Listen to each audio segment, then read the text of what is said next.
Hey guys, so I'm going to be talking about the sequel to The Sweetness at the Bottom of the Pie, entitled The Weed That Strings the Hangman's Bag by Alan Bradley.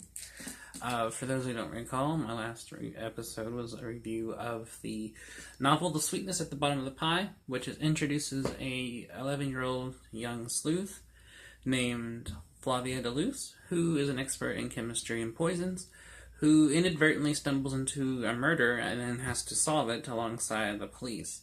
And as often as I'm discovering with the second book in this series, she's usually 12 steps ahead of them and usually takes less than professional means to get to certain traces of evidence or what's going on that professional police wouldn't do. So, what's the plot of this one? In this one, a traveling puppeteer comes to the little village that she lives in, and he's this big shot guy who has a television series and is known across England for his characters and for being a master puppeteer. He's traveling with a young girl who acts as his assistant in his show, who he also is dating, or at least sleeping with.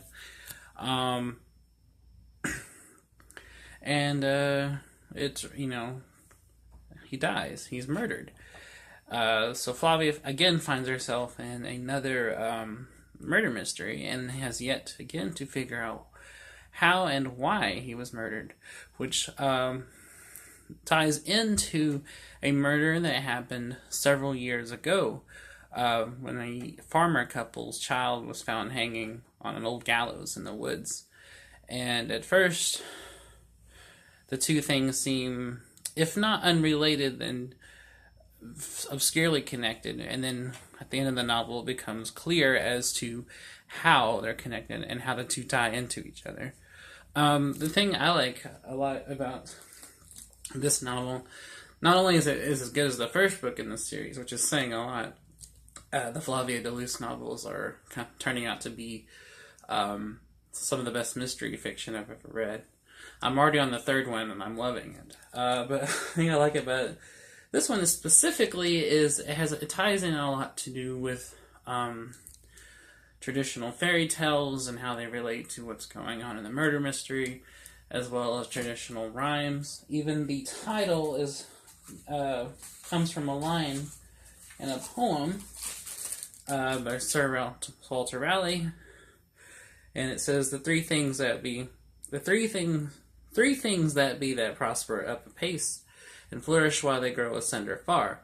But on a day they meet in a place, and when they meet, they one another mar. And they be these: the wood, the weed, the wag. The wood is that makes the gallows tree. The weed is that strings the hangman's bag. The wag, my pretty knave, betokens thee. Now mark thee, dear boy. While these assemble not, green springs the tree, hemp grows, the wag is wild. But when they meet, it makes the timber rot. It frets the halter and chokes the child. Which plays a huge part into the story. As you've noticed from me talking about the first novel, and this one, I'm not going to go into spoilers or even really the plot. Just wanted to set it up and kind of give a general idea what it's about. As typical with these videos, I want to just talk about my impressions and what I think overall of the novel, which is to say they're excellent. I've only read 2.5 of these novels and I love them. And I highly encourage anybody who likes mystery or even just interesting characters or an interesting story to pick them up. I don't know how popular they are or how kind of like widespread they are within mystery fiction, but they're very good. And I look forward to reading the rest of them, and I certainly plan on doing them soon. But yeah, definitely check out The Sweetness at the Bottom of the Pie. Start with this one because it's the first in the series, and you'll be lost if you go into the other ones without having read this one.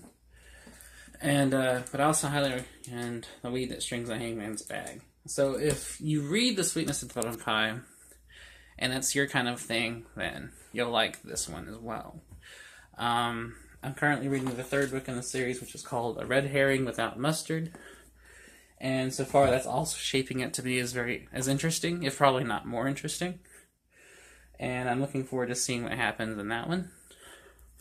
But yes, just it's a, they're very well written. Flavia is a very distinctive voice. All these novels are written in the first person from her perspective, and she's a very interesting character. She's very like pragmatic and matter of fact, but she's still 11, so there's kind of like this childish or childlike idiosyncratic behavior she has and the things that she thinks and says, coupled with the same time with a very advanced mind for her age and a wide knowledge of chemistry and science.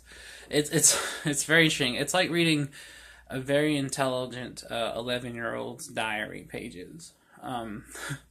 They're brimming with science knowledge as well as just cultural and literature references, while at the same time falling under the same insecurities and eccentricities that someone her age would think. And it's coupled together very well. And she narrates these things as if they just happened yesterday. So there's a kind of